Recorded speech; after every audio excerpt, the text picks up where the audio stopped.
McAfee World। Dear students, आज हम लोग देखेंगे रेजोनेंस। तो रेजोनेंस क्या होता है? रेजोनेंस एक बहुत इंपॉर्टेंट कॉन्सेप्ट होता है। इसको हम लोग केमिकल बॉन्डिंग में तो बहुत ज़्यादा यूज़ नहीं करने वाले हैं, लेकिन ऑर्गेनिक केमिस्ट्री में, स्पेशली जनरल ऑर्गेनिक केमिस्ट्री में इसको हम बहुत ब्रॉडली यूज़ करेंगे।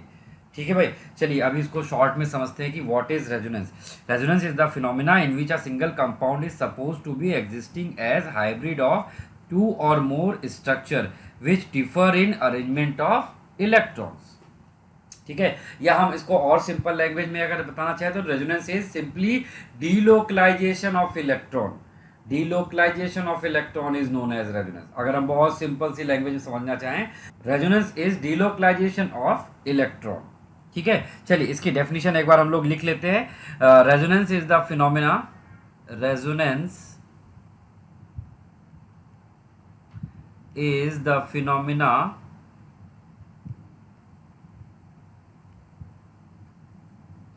in which a single compound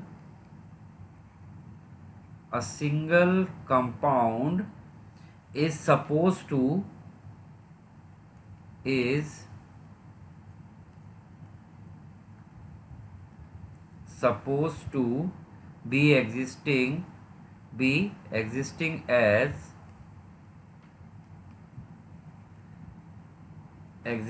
as hybrid of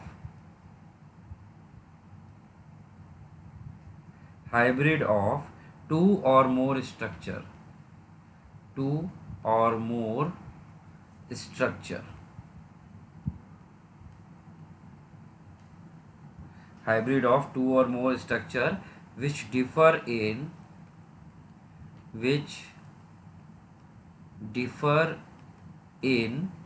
arrangement of electron, differ in arrangement of electron. ठीक है भाई, तो रेजोनेंस क्या होता है? Resonance is the phenomena in which a single compound is suppose to be existing as hybrid of two or more structure. अब वो जो टू और मोर स्ट्रक्चर होते हैं उनको हम लोग क्या बोलते हैं? उनको हम लोग बोलते हैं रेजोनेटिंग स्ट्रक्चर और कैनोनिकल स्ट्रक्चर्स। ठीक है भाई, क्या रेजोनेटिंग स्ट्रक्चर और कैनोनिकल स्ट्रक्चर। चलिए इसके बाद हम लोग देखते हैं necessary conditions for resonance. Necessary conditions for resonance, necessary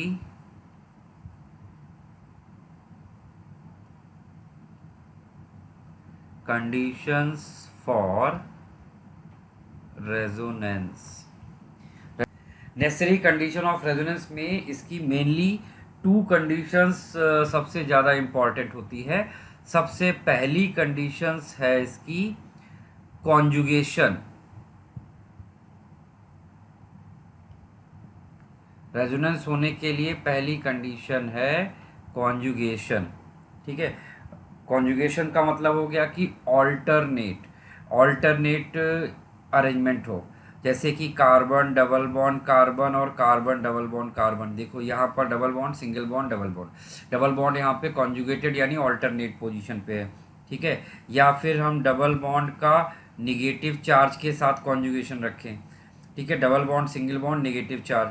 या फिर हम डबल बॉन्ड का लोन पेयर के साथ में कॉन्जुगेशन रखें, डबल बॉन्ड, सिंगल बॉन्ड और लोन पेयर। या फिर हम लोग ऐसे भी बोल सकते थे कि double carbon double bond carbon is conjugated with positive charge मतलब empty vacant orbital. Double bond, single bond, vacant orbital. ठीक है, हम फ्री रेडिकल के साथ में भी यही सेम चीज़ बोल सकते हैं। फ्री रेडिकल के साथ में भी ये कॉन्जुगेशन हो सकता है। तो कहीं पर भी इनमें से किसी भी तरह का कोई भी कॉन्जुगेशन अवेलेबल है, वहाँ पर रेजोनेंस होगा। ठीक है, अब कैसे होगा वो भी आपको मैं दिखा देता हूँ। तो जब डबल बॉन्ड का कॉन्जुगेशन है, ये सिमेट्रिकल अरेंजमेंट है, तो इसमें आप किसी भी एक डायरेक्शन से स्टार्ट करेंगे और इस तरह से रेजोनेंस करेंगे। यानी एक डबल बॉन्ड सिंगल बॉन्ड पर जाकर डबल हो जाएगा और दूसरा डबल सिंगल हो जाएगा। ठीक है, और इसका जो नया स्ट्रक्चर देखने को मिलेगा, इसको हम लोग कुछ इस तरह से लिखेंगे। यहाँ पे माइनस चार्ज आ जाएगा और यहाँ पर एक प्लस चार्ज आ गया। अब ऐसे ये वाले में रेजोनेंस, तो जब ये वाला केस होता है तो रेजोनेंस हमेशा निगेटिव चार्ज से स्टार्ट होता है। ये निगेटिव चार्ज यहाँ पाई बॉन्ड के फॉर्म में जाएगा और ये पाई बॉन्ड यहाँ पर निगेटिव चार्ज के फॉर्म में जाएगा। तो यहाँ पर आपको कुछ इस तरह का रेजोनेंस के बाद स्ट्रक्चर मिलेगा। ऐसे ही अगर हम लोन पेयर का देखें तो लोन पेयर यहाँ पर पाई बॉन्ड के साथ में डिलोकलाइज होगा और ये आपको इस तरह से यहाँ पर देखने को मिलेगा। ठीक है, ऐसे पॉजिटिव चार्ज का, जब पॉजिटिव चार्ज होता है तो इसमें देखिए ऑड नंबर ऑफ डिलोकलाइजेशन होगा, यानी जो पाई बॉन्ड है वो क्या होगा, वो उसका पाई इलेक्ट्रॉन इधर वैकेंट ऑर्बिटल में जाएगा और यहाँ की वैकेंट ऑर्बिटल और ये जिस ऑर्बिटल में पाई इलेक्ट्रॉन था वो ऑर्बिटल वैकेंट हो जाएगी। ठीक है, तो ये ऐसा देखने में मिलेगा आपको। ठीक है, ऐसे ही यहाँ पर अगर हम होमोलिटिक बॉन्ड फिजन करेंगे, ठीक है, तो होमोलिटिक बॉन्ड फिजन किया तो होमोलिटिक बॉन्ड फिजन के बाद एक इलेक्ट्रॉन इधर जाएगा और एक इधर जाएगा और ये दोनों मिलके क्या कर लेंगे, यहाँ पर बाई बॉन्ड बना लेंगे। तो आपको कुछ इस तरह से इनका नया स्ट्रक्चर देखने को मिलेगा। तो ये मैंने आपको दिखाया कि कैसे यहाँ पर रेजोनेंस हो सकता है। और रेजोनेंस के लिए क्या रिक्वायर्ड होता है, रेजोनेंस के लिए हमारे पास मस्ट कंडीशन है कि वहाँ पर कॉन्जुगेशन प्रेजेंट होना चाहिए। ठीक है, और इसकी नेक्स्ट कंडीशन में आप यहाँ पर लिख सकते हैं, नेक्स्ट कंडीशन है इसकी resonating structure must be planar. Resonating structure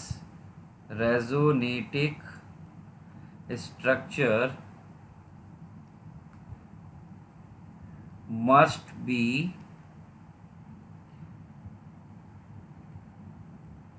planar. Resonating structure कैसे होने चाहिए, प्लेनर होने चाहिए। ठीक है, चलिए अब और कंडीशन देखते हैं। Third, all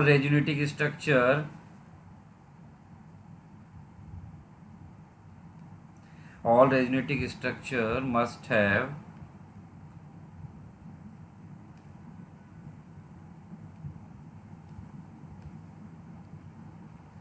same arrangement of atoms।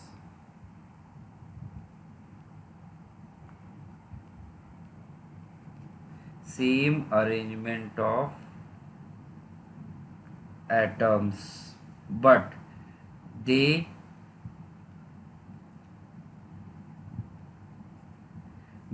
differ in distribution of electron।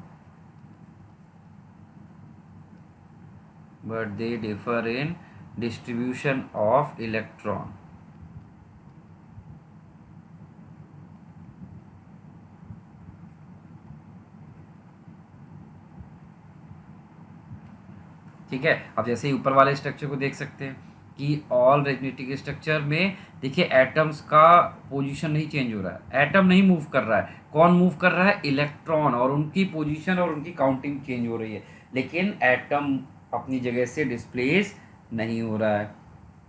ठीक है, नेक्स्ट पॉइंट है resonating structure must have same number of paired and unpaired electron. Resonating structures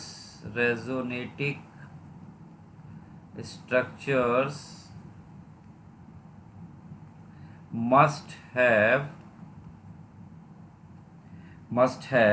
same number of paired and unpaired electron।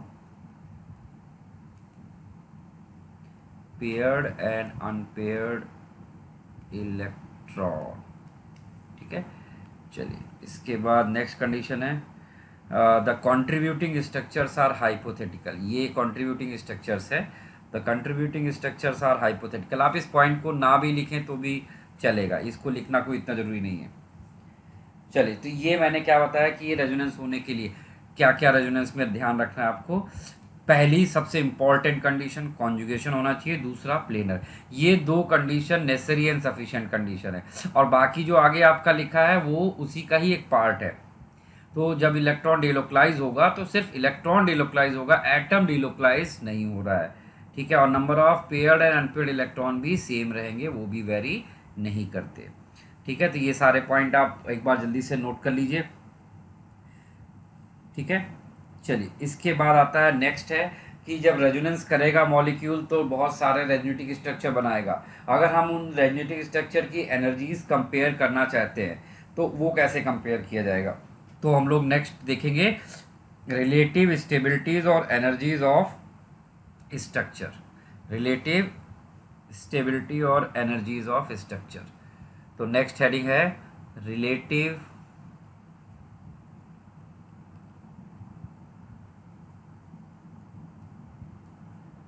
Stability of relative stability of resonatic structures। resonatic structure, ठीक है। तो उनको कैसे जज किया जाएगा उसके लिए पॉइंट है। मैं जिस ऑर्डर में आपको ये पॉइंट यहाँ बता रहा हूँ आपको उसी ऑर्डर में उसको वहाँ पर अप्लाई करना है, ठीक है।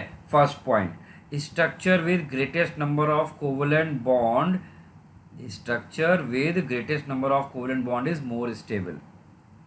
structure with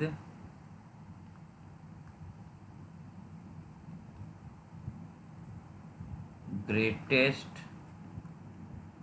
number of covalent bond is more stable।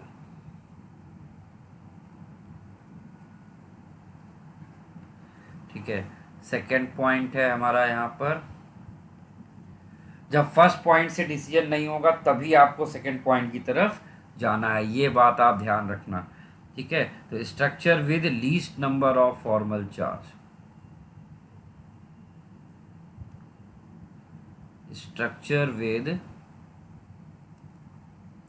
Least number of formal charge,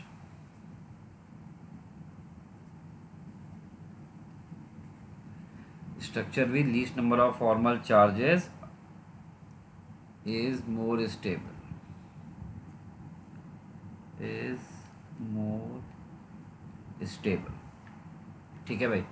चलिए, और जब सेकेंड पॉइंट से भी डिसीजन ना हो देन आप थर्ड पॉइंट की तरफ जाइएगा, ठीक है। तो थर्ड पॉइंट है if all structures have, if all structures have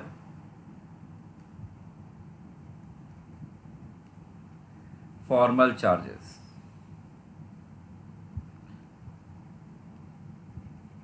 if all structures have formal charges, the most stable one, the most stable one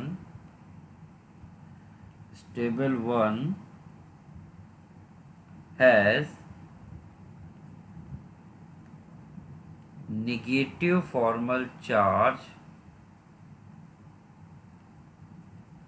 on highly electronegative element, highly electronegative atom and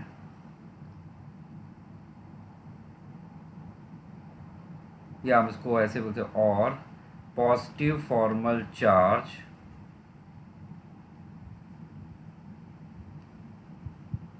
on highly electropositive element, highly electropositive atom, ठीक है भाई। तो ये वाला point आपको जब second point से decision ना हो then go for third point, और जब थर्ड पॉइंट से भी डिसीजन नहीं होता है देन हम जाते हैं किसके पास, फोर्थ पॉइंट के पास, ठीक है। तो स्ट्रक्चर विद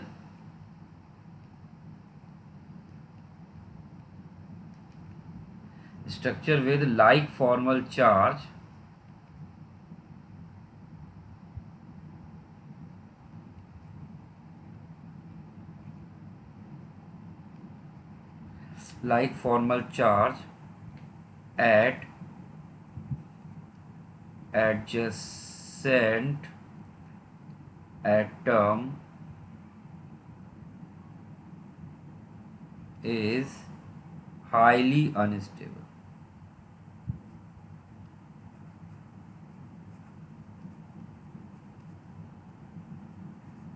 ठीक है, चलिए एक बार चारों पॉइंट फिर से देख लेते हैं। Structure with greatest number of covalent bond is more stable. सबसे पहले उसमें कोवेलेंट बॉन्ड काउंट करिए, सबसे ज़्यादा कोवेलेंट बॉन्ड जिस स्ट्रक्चर में होंगे वही सबसे ज़्यादा स्टेबल होगा। अगर सब में कोवेलेंट बॉन्ड सेम है then go for second point. Structure with least number of formal charge is more stable. तो जिस स्ट्रक्चर में सबसे कम फॉर्मल चार्ज होगा वो सबसे ज़्यादा स्टेबल होगा। इससे भी डिसीजन नहीं हुआ then go for third point. If all structures have formal charges then most stable one has negative formal charge on highly electronegative element and positive formal charge on highly electropositive element. ठीक है, या हम इसको ऐसा बोल सकते हैं, if all structures have formal charge तो least stable one has negative formal charge on highly electropositive atom and positive formal charge on highly electronegative atom. ऐसे भी उस पॉइंट को हम बोल सकते थे। ठीक है, और फोर्थ पॉइंट ये तो रेयर है क्योंकि मोस्टली थर्ड पॉइंट तक हमें डिसीजन मिल ही जाता है।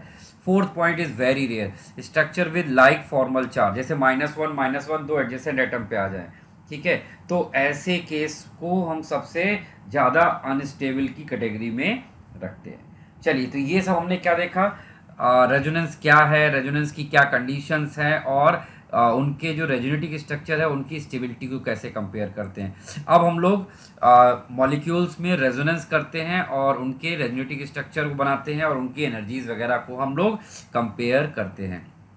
चलिए, तो एक एक कंपाउंड एक एक लेते हैं और उसी से सॉल्व करना शुरू करते हैं। सबसे पहले हमने लिया ओजोन का molecule. The name of gas is ozone.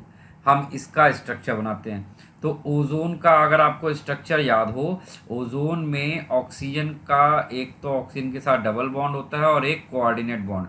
तो जिधर कोऑर्डिनेट बॉन्ड का एरो का हेड होता है वहाँ माइनस चार्ज और जहाँ पे एरो का टेल होता है वहाँ पर प्लस चार्ज। तो ये है इसका एक स्ट्रक्चर। अब यहाँ पर देखो, ये निगेटिव चार्ज इस डबल बॉन्ड के साथ कॉन्जुगेशन पे है, तो ये इस तरह से डिलोक्लाइज होगा, और डिलोक्लाइज होने के बाद इसका जो नया स्ट्रक्चर आएगा वो कुछ आपको ऐसा दिखाई पड़ेगा। ठीक है, तो ये दोनों को हम लोग क्या बोलते हैं, इनको हम लोग बोलते हैं कैनोनिकल स्ट्रक्चर, कैनोनिकल और रेजोनेटिक स्ट्रक्चर, रेजोनेटिक स्ट्रक्चर। इसके दो यहाँ पर रेजोनेटिक स्ट्रक्चर हैं।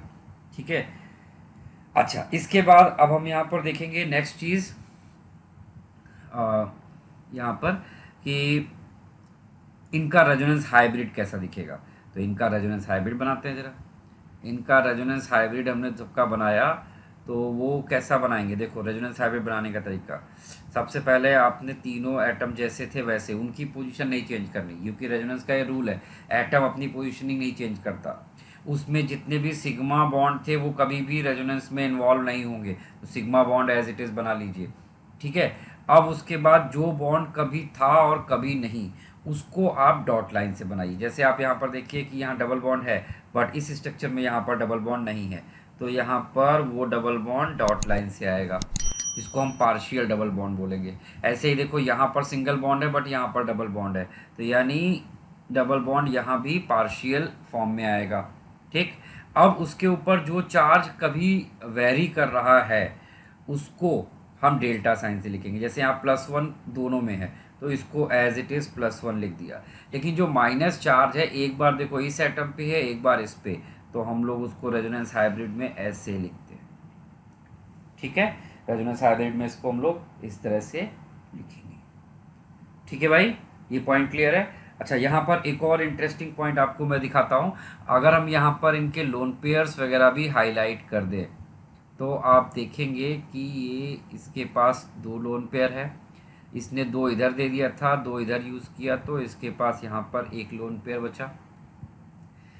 ठीक है, और यहाँ पर इसके पास पूरे इसके लोन पेयर ऑलरेडी पूरे अवेलेबल थे। क्लियर, तो ये इसके लोन पेयर्स का अरेंजमेंट है। अब यहाँ पे जरा इसका इस वाले ऑक्सीजन एटम का हाइब्रिडाइजेशन निकालो। इस ऑक्सीजन एटम ने कितने सिग्मा बॉन्ड बनाए हैं, 1 सिग्मा बॉन्ड, और इसके पास कितने लोन पेयर हैं, 2 लोन पेयर, तो इसका हाइब्रिडाइजेशन कैसा आएगा, sp2। जरा बीच वाले को देखिए, उसने 2 सिग्मा बॉन्ड और 1 लोन पेयर है, ये भी क्या आया है, sp2। इधर वाले में आइए जरा, इधर वाले में आप ध्यान देंगे कि जो ये वाला लोन पेयर है ये तो यहाँ पर डिलोकलाइज हो गया है रेजोनेंस के फॉर्म में। तो एक तो सिग्मा बॉन्ड है और दो लोन पेयर डिलोकलाइज नहीं हुए हैं, तो वो रेजोनेंस में पार्टिसिपेट नहीं कर रहा है, वो कहाँ पर जा रहे हैं, हाइब्रिडाइजेशन में। तो ये वाला भी sp2 हाइब्रिडाइज्ड है। तो यहाँ से मैं आपको ये बताना चाहता था कि if lone pair involved in resonance,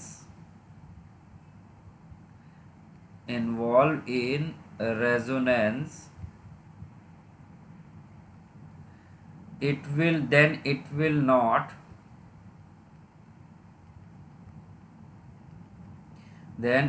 not counted in hybridization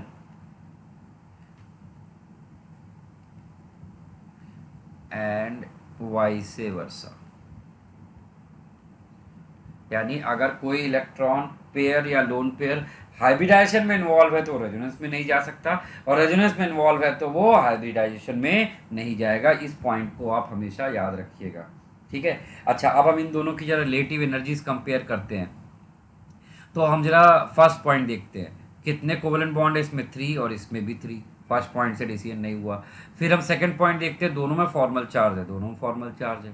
दोनों में ही देखो फॉर्मल चार्ज हाईली इलेक्ट्रोनेगेटिव के ऊपर, ऑक्सीजन के ऊपर ही है, सेम कंडीशन। तो सारी कंडीशन मैच कर रही है। तो अगर हम यहाँ पर इसको हम बोलेंगे 1 और इसको हम बोलेंगे 2, तो हम यहाँ पर इनकी स्टेबिलिटी कंपेयर करेंगे। तो स्टेबिलिटी में ऑर्डर क्या आएगा, stability of 1 is equals to stability of 2, दोनों इक्वल एनर्जी के होंगे। और ये जो हमने बनाया है इसको हम लोग क्या कॉल करते हैं, इसको it is known as resonance hybrid. ये एक्चुअल स्ट्रक्चर होता है, ये क्या होता है, this is the actual structure, it is the actual structure.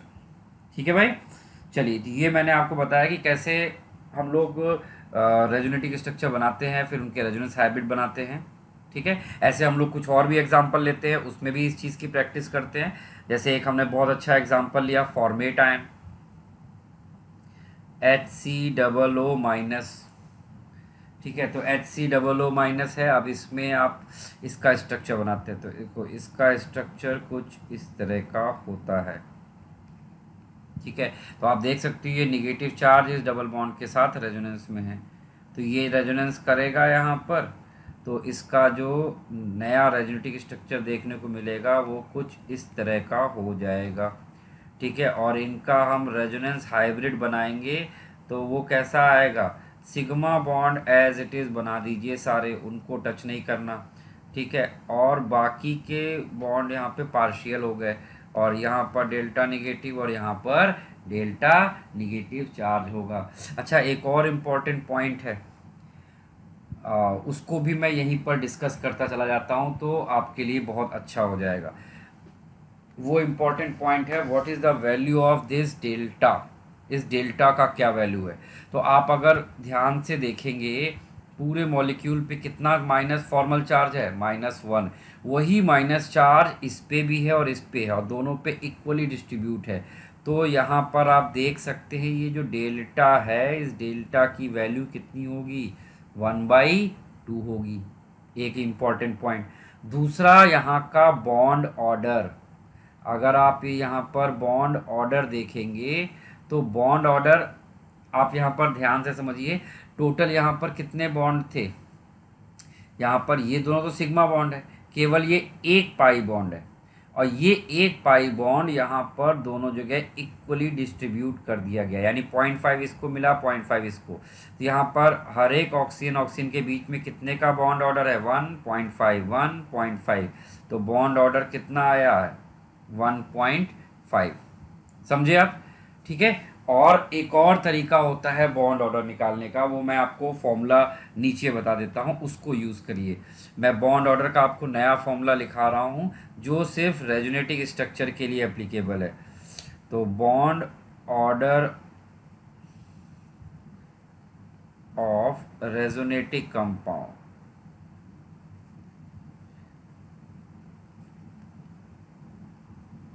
सिर्फ रेजोनेटिव कंपाउंड के लिए। तो इसके लिए यहाँ पर फॉर्मूला होता है कि total number of bond, total number of bond involve in resonance, या जितने भी बॉन्ड है वहाँ पर, divide by total direction, total direction at central atom. Direction of what? Resonance. ठीक है, तो ऊपर वाले एग्जांपल में देखो, मैं इसी से बॉन्ड ऑर्डर निकाल के दिखाता हूँ आपको। तो बॉन्ड ऑर्डर कितना आएगा, देखिए यहाँ पर टोटल बॉन्ड कितने, 1 2 3, और सेंटर एटम पे एक डायरेक्शन ये है और एक डायरेक्शन ये है। ठीक है, दो डायरेक्शन है, तो 3/2 सॉल्व करो, कितना आ गया ये 1.5। समझा भाई? चलिए इसको और थोड़ा सा नीचे और करते हैं प्रैक्टिस। चलिए, तो यहाँ पर देखिए डेल्टा का वैल्यू कितना आएगा, यहाँ पर भी डेल्टा का वैल्यू 1/2 है, क्योंकि यही -1 4 दोनों जगह इक्वली डिस्ट्रीब्यूट हो गया। एट द सेम टाइम यहाँ पर देखो ये वाला एक पाई बॉन्ड दोनों जगह इक्वली डिस्ट्रीब्यूट हो गया, यानी 0.5 यहाँ 0.5 यहाँ, तो इसका बॉन्ड ऑर्डर 1.5 और इसका भी बॉन्ड ऑर्डर 1.5। ठीक है, और अगर आप फॉर्मूले से निकालना चाहें तो आप देखिए कि जितने रेजोनेंस सिर्फ इतने पार्ट में हो रहा है, तो कितने बॉन्ड है यहाँ पर 1 2 3, और टोटल कितनी डायरेक्शन रेजोनेंस हो रहा है, 1 2, 3/2 1.5। और अगर आप ये फॉर्मूला याद नहीं रखना चाहते हैं तो आपको रेजोनेंस यहाँ से सिर्फ इसका रेजोनेंस हाइब्रिड देख लीजिए। यहाँ आप डबल बॉन्ड को दो जगह पे बांट दिया गया, 0.5 तो 1.5 1.5, दोनों की बॉन्ड लेंथ और बॉन्ड ऑर्डर सेम है, दोनों का ही बॉन्ड लेंथ भी सेम होगा, दोनों की बॉन्ड एनर्जी भी सेम होगी। ठीक है, तो ऐसे ही हम लोग और भी एग्जांपल देखते हैं, तो उससे थोड़ा सा आपको और अच्छे से क्लियर होगा। अब जैसे मैं यहाँ पर ले रहा हूँ कार्बोनेट CO3 2-, CO3 2- का कैसा स्ट्रक्चर आता है भाई, अगर आप बना के देखोगे तो CO3 2- कुछ इस तरह का होता है।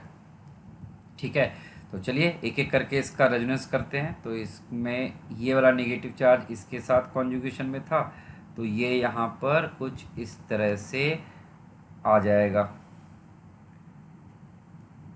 ठीक है, उसके बाद आप देख सकते हो ये दोनों एक दूसरे के साथ में कॉन्जुगेशन पे हैं, तो ये यहाँ पर ऐसे आ जाएगा, और इसका नया स्ट्रक्चर कैसा दिखाई पड़ेगा आपको। तो देख आप इसके अलावा आप फर्दर रेजोनेंस करेंगे तो स्ट्रक्चर रिपीट करेंगे। ठीक है, तो इसमें टोटल कितने रेजोनेटिव स्ट्रक्चर बने, 3। अब मैं इनका रेजोनेंस हाइब्रिड बना देता हूँ। तो रेजोनेंस हाइब्रिड आप इनका बनाइए, sigma bond as it is बना दीजिए, उनको आपको टच नहीं करना है, और उसके अलावा जो एक डबल बॉन्ड था उसको तीनों जगह में बांट देना है, यानी dot dot dot dot dot dot dot dot dot, ये भी यहाँ पर डॉट लाइन से ही शो होना चाहिए था।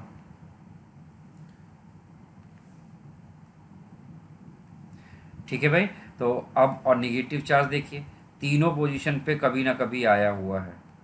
तो यहाँ पर डेल्टा, तो एक्चुअली उसके ऊपर कितना चार्ज है, -2। वो -2 चार्ज जो था उसको 3 जगह में बांटना है, -2 को 3 प्लेसेस में डिस्ट्रीब्यूट करते हो, कितना कितना चार्ज आ जाएगा भाई सब जगह बताइए। अगर टोटल चार्ज -2 है उसको तुम्हें कितनी जगह डिस्ट्रीब्यूट करना है, 3 प्लेसेस पे डिस्ट्रीब्यूट करना है। तो -2 आप समझो कि 2 को आपको 3 लोगों में बांटना है, कैसे बांटोगे आप इसको, 2 को 3 लोगों में कैसे बांटा जाएगा,